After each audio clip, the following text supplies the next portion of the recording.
Thank you. Okay, All right, it's thank ready. you. We're good? Good. All right, thank you. All right, so I call this special meeting of the Ledyard Town Council Administration Committee meeting to order. Present are myself, Councilor McGrattan, Councilor Irwin, Council Chairman Kevin Dombrowski, Councilor Bill Solms. I see Colleen Lauer, I see Charles Doozy, and I need introductions for the other four of you. So starting here. Hi, Dana, we spoke on the phone. You are? Gay Son, I'm a resident at the senior housing unit 19. Hi, Gay. Hi, I'm Sherry Fernandez, and I'm also a resident in Unit 3. Hi, Sherry. Good to meet you. Earl Lamb. Hi, Earl. Good to meet you. And that's Charles Doozy in the back. Okay, so we have, hopefully we got all those names Counselor recorded. Rodriguez. Oh, yes, excuse me, Naomi, I'm so sorry. I'm not used to looking at the hybrid monitor. Present online is Counselor Rodriguez. Thank you, Whit. And I just got booted out of my.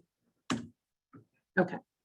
And Kevin Dombrowski, I'm sorry, Andra, Eric Treester is just getting on now too. Okay, thank you.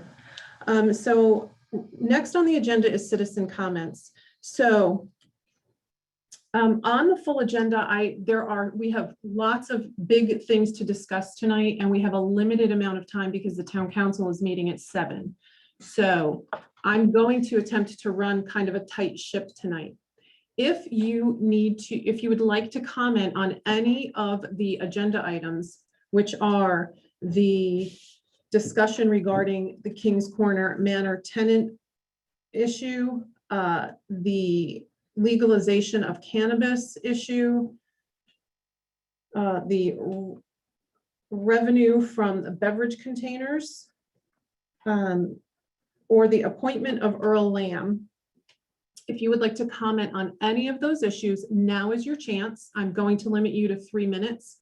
And I also understand that with the housing authority issue, I understand it's an emotionally charged issue, so I'm going to request that you keep your comments brief and civil. Now's your chance to speak. Would anyone like to make a comment? Okay, hearing none. Wait, Mr. Treese. Wait, no, Eric Treester raised his hand. You Thank you. Can you hear me all right? can. You have the floor, Eric. Okay, thank you. Regarding cannabis, first of all, a question. Is it the town's intent to have a referendum on the subject? We're going to discuss that later tonight. Okay. If we did have a referendum, I would vote in opposition to allowing anything having to do with cannabis in Ledyard. Okay, that's your Thank you. comment? That's it. All right, thank you. Any other citizen comments? Hearing none, seeing none. Okay. No informational items. Review and approval of prior meeting minutes. Do I hear a motion to accept the regular meeting minutes of April 13th, 2022? I move. Second. Any edits, changes, discussion? No. All in favor? Say Aye. Aye, opposed, motion carries. Okay.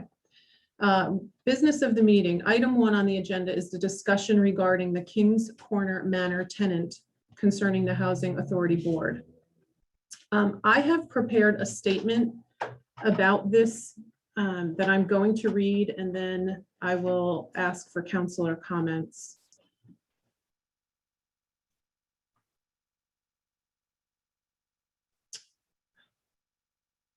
Beg your patience with my. Okay. So this is my statement. The town council received 2 letters of complaint from Ms. Sherry Fernandez alleging threatening and abusive language directed at her by Mr. Charles Doozy. The matter was referred by Council Chairman Kevin Dombrowski to the Administration Committee. Last May 2021, Ms. Fernandez brought other complaints about the Ledyard Housing Authority to the town council and was redirected by then Council Chair Linda Davis to CHAFA, as the town council does not have jurisdiction over the business of the Housing Authority. Per Section 9 of the town charter, our authority is limited to the appointment or removal of its board commissioners. So the matter before us is whether or not the complaints asserted by Ms. Fernandez warrant the removal of Charles Doozy as a commissioner on the Housing Authority. Several people are in attendance tonight who have been involved with the matter. There is agreement that Mr. Doozy raised his voice to Ms. Fernandez. However, no one I spoke with agreed with Ms. Fernandez's complaints that his behavior was threatening, egregious, or abusive. Were it so, the appropriate authority to call is the police, not the town council. I do not recommend removing Mr. Doozy from his role as a commissioner. I have 3 recommendations for the Ledyard Housing Authority, standards that should benefit the executive leaders, the commissioners, and the residents alike. 1, conduct your meetings according to Robert's Rules of Order.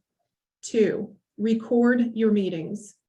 3, if someone uses threatening language, call the police. That concludes my comment. And I would very much like to ask Councillor McGrattan if she has any further comments, since she has been aware of the issue all along and is the town council liaison to the Housing Authority. Yes, I have one complaint that I have mentioned frequently to the board. They try to run a meeting and they try to be accommodating to the residents. And their residents are allowed 3 minutes to speak either at the beginning or the end. And instead, it's a constant conversation back and forth. And sometimes the board says, whoa, that's enough. And feathers get ruffled.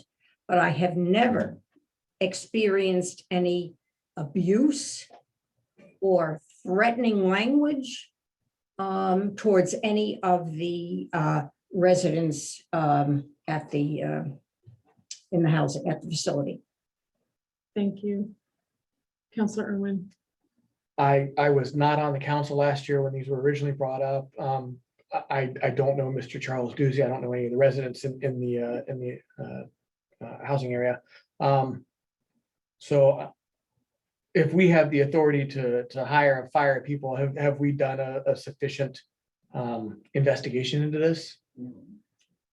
I have spoken with Colleen Lauer, Mr. Doozy, Dana Waterhouse, and Mary McGrattan, none of whom corroborate allegations of abuse. Further, I will repeat, if it is genuinely abusive and threatening, the police are the investigative authority. I'm left 1 year later to ask questions. It's not the appropriate chain of command. And the council's authority here is limited to hiring and firing. We have no authority over the business of the Ledyard Housing Authority. You mean appointing members to the Appointing, not yes, hiring. hire, Right, excuse me, right. yes, to be Wrong correct. wrong term. Right. Because It's the fast and authority loose with the hires. English Appoint and language remove, there. right, appoint and remove per Right. section 9 of Right. the charter. Okay, if And If this we really talked to- isn't a vote tonight, it's just a discussion. There's really nothing to vote on. right, Right. And also, the residents have been asked numerous times if there is a problem in their apartment, like a leaky faucet or something else, to please fill out the work order form and get it to Colleen. They don't do that. They wait until the board comes and then they bring up a lot of this piddly stuff that should have been taken care of during the day by Colleen if they filled out the work order form. right. So that creates some dissension sometimes. It seems to me if there's no corroboration, that it sounds more like an interpersonal issue than That's my I understanding. know it's not my. You had your chance. I told you I was going to run a tight ship. We're running a tight ship. So we're good. so, thank you. Councilor Dombrowski. So the only thing is that to appoint, our authority is only in appointing or removing for just cause members of the Housing Commission. But to further what you have stated, and also Mary McGrattan has stated, Councilor McGrattan has stated, the housing authority needs to tighten their ship as far as how they run the meetings. Mhm. It can't be a free for all. The time for public comment is much like this meeting. The time for public comment, once the public comment time is over, the residents are not, unless invited to, residents are not allowed to speak. So my recommendation is to the housing authority is to tighten their reins on how they run the meeting, follow Robert's Rules of Order, and control your meetings. Mhm. And if I have to write a letter to that effect, I will. That would probably It be is, good. it is working now. It is working. Yeah. So I would reiterate my recommendations to follow Robert's Rules of Order, record your meetings. And if there's genuinely something threatening going on, the police is the authority to call. So I'm going to move on to our next agenda item. And you, if you have other things to do tonight, you certainly do not need to sit for the remainder of this meeting. You are welcome to, but you're not going to hurt our feelings if you have better things to do with your time than talk about how we're going to spend the nickel per nip bottle in town. And item 2 on the agenda, discussion regarding Public Act 21-1, legalization of cannabis / marijuana retail stores and micro-cultivator. So we reached out to Representative France to better understand whether or not we must use the petition protocol to get this question on the referendum. And further, what happens if we take no action? Does that essentially by right allow sales of recreational adult use marijuana in town? So Roxanne included in the agenda packet an email exchange between me and me and Councilor France. And he does say, I'll read part of this into the record.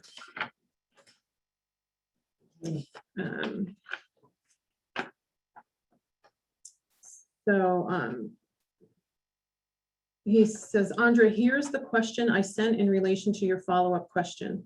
Please confirm my understanding of our previous discussion that if no action is taken, sale of recreational marijuana becomes as of right in the town. Options to preclude its sale include banning it via zoning regulations or referendum on an ordinance. True? And I indicated that, yes, that's true. He said, here's the response I received. True, although the number of permits is temporarily capped by town population. And for Ledyard, that it would be 1, I believe. Is that correct? So essentially, he says, if Ledyard wants to preclude recreational sale of marijuana, placing an ordinance on the ballot for consideration or banning it via zoning are the only 2 options that have been used in Connecticut that we are aware of. The ballot question could be part of the process that would then lead to an ordinance based on the outcome of that question. So the short version is, if there's any interest in banning the sales, putting the question on the ballot is the only way to proceed with that. Okay. I make a motion that we put the question on the ballot. You want to second that? I'll second it. Okay. We don't have in front of us the language for the question, which I think we all agreed on, but it's still not here in the. Andrea, it's in the minutes. If you look in that folder, it's right there in the minutes from last month. Thank you. I think it's a 1 sentence. It's a 1 sentence, and it comes right from the state statute. Yeah, it was Right, quick and Yeah, easy. it sure does. The state statute, just for information, the state statute only allowed 3 questions. Correct. Item 3. Okay. So I suggest a friendly amendment that the ballot question be, shall the sale of recreational marijuana be allowed in the town of Ledyard? Would you accept that as a friendly I amendment? do. Okay. So all in, It's clean and yeah, I agree. So all in favor of putting that question on the ballot and the November general election, indicate by saying aye. Aye. Aye. Opposed? None. Motion carries. All right. everybody has their day in court then. It's true. Andrea, All can you guys also look at that fact sheet? I left hard copies. Yep. What do we need to do anything with this? Well, the land use committee was talking about putting that type of information in the August events magazine, and they wanted admin to review and provide their comments as to whether they wanted to make any changes. Okay.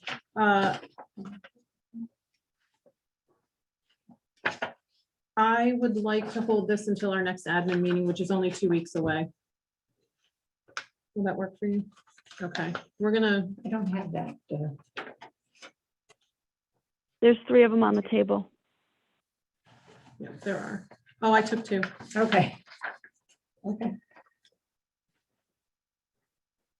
Okay, we're gonna move on to item 3. I'm gonna table that until our next meeting.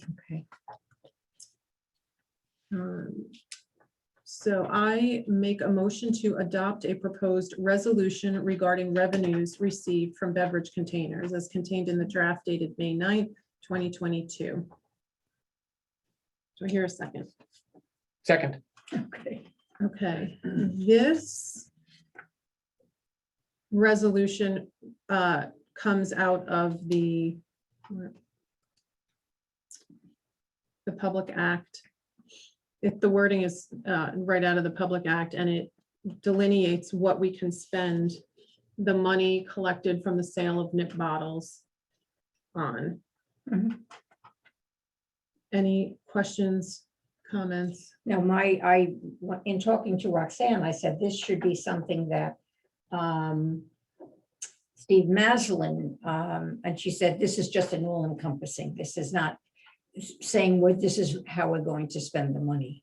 Mhm. So I'm fine with it. Actually, but the state statute does. So it's like you can't go to Public Works and get put into the general fund for Public Works. Oh, agreed. But I'm saying if we're gonna buy a sweeper, if we're gonna hire, Gotcha. that's what I meant, that type of stuff. That should be something that he has input on. Right. But this is just a general, all-inclusive, so someday, yeah. Right, the purpose of the resolution is to establish a separate account for those surcharge money collected to go into, to be used for the specific uses delineated in the Public Act. So the resolution is just establishing the account and saying that we're going to use it in accordance with the Public Act. Right. Questions, comments, further discussion? None here. No. All in favor of adopting this resolution as proposed, say aye. Aye. Aye. Opposed? None. Motion carries. Item 4. Whit, would you make that motion? I make a motion to adopt a proposed Town of Ledyard Policy Guidelines agenda's minutes as contained in the draft dated May 5th, 2022. Second. Thank you. So there's just been some discrepancy about how minutes are saved in the clerk's office. It's my understanding that the mayor, the town council administrator, Roxanne, the town clerk, and Tom Hennick. Is that correct, Roxanne? And Kristen Chapman, yes. The mayor's assistant, Kristen Chapman, met together to iron this out so that everybody is doing the same thing and everyone is understanding what the protocol is. And so this is their agreed upon protocol for the posting and storage of agendas and minutes. Any questions, comments, discussion? I have one comment. Is that in the wording, I talked to Roxanne about this earlier today as well. Instead of putting like the suggested schedule of Monday, Tuesday, put in like X number of business days prior to the meeting. Those actions should be completed. So instead of saying Monday, Tuesday, say Right, 10 days prior to the meeting, I'm just pulling the date out. right, 10 business days prior to the meeting, set the agenda. 5 business, blah, blah, blah, that kind Right. of thing. So that's just a suggestion. Yeah, I wondered the same thing because that would be, it would matter what day the meeting is. Correct. So instead of Right. saying, you know, okay, your meeting's on Thursday, X business day before the meeting, establish what the agenda items are gonna be, X number of days before the meeting. They'll put it on the meeting portal. File with the town clerk within whatever days of the meeting. That way it's more, it's not so, okay, well, it says Monday, Tuesday, and that's based on a Wednesday meeting, and so. It becomes day of the week agnostic and survives any changes to the schedules that may occur in the future. Correct. Right. Instead of being, here's an example, it's just no, lay out the schedule. This day, this day, this day, these are the things that need to be done. Okay, I agree. So Roxanne, with that, did you discuss that in your meeting? No, we did not. It was just basically to make sure we were meeting FOI requirements with regards to, you know, the posting of agenda 24 hours prior to, notification if the meeting is going to be hybrid or remote, that notification needs to go out 48 hours prior to, and the recording of votes for 48 hours, and the making available the minutes 7 days after the meeting. So it was mostly centered around meeting those FOI requirements. The other things that you guys are talking about are merely suggested targets just to help admins figure out, you know, their work week so that they can make those deadlines. So, and that's why it says it's suggested. So, I mean, but we could, if you guys want to substitute days, we can do that tonight and just approve it as a friendly amendment and forward it on to the council. It's really just to formalize the procedures that we've been using for many, many years. In fact, John Rodolico and I initially put together that guide sheet when we started with IQM2, just to help admins gauge their work schedule to be ready to post by the end of the week for meetings of the upcoming week. So, and now that we're changing to Granicus, Mayor Allen and his executive assistant, Kristen, wanted to actually formalize the that guide sheet that we've all been using anyway. Right. So I, not being the administrator who's going to be following these guidelines, I'm comfortable that the people who are going to be using them are the people who drafted them. So I really have no preference whether we leave it as is or if we shift it to days, you know, a number of days. Yeah, my thought was just the number of days just makes it clearer based upon the meeting schedule. Mm-hmm. Thoughts? Okay, Thoughts? I think it makes it clearer, but if they've been using this, it doesn't take much to vote on it if there's a change in the future. Okay. Well, why? I think we should just vote on it as is, and unless somebody wants to make a friendly amendment that we shift it to number of days.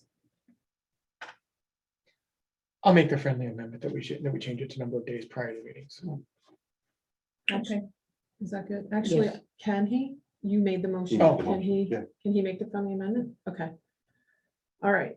All in favor of adopting the Town of Ledyard Policy Guidelines agendas minutes as contained in the draft dated May 5th, 2022 with the friendly amendment, say aye. Aye. Opposed? None. Motion carries. All right, next motion. Mary, would you make this next motion? Yes.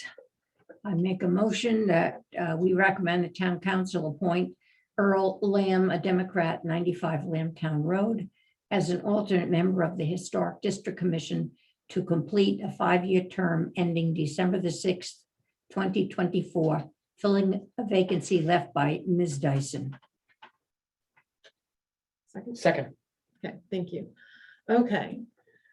Mr. Lamb is very well qualified for this position. I have zero hesitation about his suitableness for this. I do have a question remaining about minority representation, and here we are again. I'm going to try to explain the nuance of, and there's disagreement about this.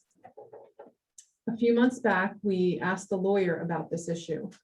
On commissions where there is a seat, a pool of regular members and a pool of alternate members, the attorney's opinion was that for the purposes of minority representation, those two bodies be treated separately. In question is the 3-member alternate board. On the previous question we brought to the attorney, because there were already 2 Republicans in the alternate pool, the attorney said we must appoint a Democrat. Here we are with the opposite. And to be clear, she said Democrat, not a U. And that's sort of the nuance here. So should we appoint Mr. Lamb? That is 2 Ds and a U, which does not exceed the maximum. However, it seems like it doesn't include the minimum. But we have not had that question asked of the attorney. So this is the question. And I've always been, and this is, I'm just gonna go by precedence. That in the case of minority representation, if you have, in this case here, three members of an alternate for the board. If there are 2 members of one party, and the other member has to be either the opposite party or not of the same party. So that is why when you asked me that question, I said that's why the U fits to meet the minority representation. Because it's not 3 Democrats in this case here. There's 1 D, there's 1 U currently sitting on the board as alternates, and filling the seat with a D still maintains the minority representation because the 3rd member is not of the same party. Right. So, I always thought the U could go Either either way, way, yeah. right, U is either, it can go either way for the Right. minority representation side. That has always been the precedence that I followed on the council. We've been doing this for years. Didn't we all also include if the historic is 5 and 3, that's 8? Yeah, but, right, it is, if you go for the full board, to the point. Right, The but full I mean, board and members, with but- minority representation, don't we look at the full board? for Yeah, but 8 because of members? clarification we got from the issue we had with planning Is and that zoning. just her opinion, or is that? It Well, that's is the- her their opinion, but and that's the she- legal opinion we have. it's her opinion, and she even said this is by no means settled. Right. This is not a settled opinion, Exactly. so. And it's a difference very- between this situation and the one that we faced back in December is, in December, we had both a Republican and a Democrat applying for the same position. Here we've got a Democrat, and then we have a member of one party applying for the vacant position. Well, but I still go with is that the 3rd member alternate is of not the same party. Yes. So part of the point, and this was Juliet Hodges' point, was that when a regular member is absent, standard practice is to tap the alternate pool for a member of that same party. So should a Republican of the regular members be absent that night, there'd be no Republican in the alternate pool to tap. But the U would fit. There are 2 Republicans on that No, committee. no, no. according to this. Just in Once general? again, separating the regular members from the alternates, that's the, right, Well, so. there'd be no Republicans in the alternate pool for Well, don't historic they district. do it if last month you were the It's always, alternate? yeah, it's usually it's done by, okay, last month you did it, next time it's Yeah. Joe's turn, the next time it's Bob's turn, the next time it's Phil's Yeah, turn. yeah. You know, they usually don't. I very rarely in any committee ever saw alternate seated by party. It's always been seated by who's the next on the Right. list. Whose turn is it? Correct. Okay. So I just want to be clear, again, no problem with Mr. Right, no, Lamb. I had the same question. The nuance is that because the attorney said in the last case that we had to appoint a D, she didn't say you have to appoint a D or a member or a U or an I or a G she said, there are 2 Republicans, you must appoint a D. Right, but if you look at the statute for minority representation, this says it can't be at the same party. I would like to see that. But in the meantime, I'm comfortable putting Mr. Lamb's name forward to the full council. I would like a I'll have definitive to go answer find on that. I'll that. find that statute and send it to you. Please do. All right, Actually, if you have I the made the agenda motion. open on, if you have the agenda open on iCompass and you click on the AIR, it's all right there. The state statute is attached as well as I copied and pasted it in. So it's right at your fingertips. Thank you, all right. Roxanne. Okay, did we get, I made the motion, did you second it? Yes, I Lamb, did, yeah. okay, so we just need to Yeah. vote. Okay. Then we're just, yeah, I'm gonna call the vote. All in favor of appointing Mr. Lamb to the Historic District Commission as an alternate member, indicate by saying aye. Aye. Aye. Opposed? None. Motion carries. And this meeting is adjourned.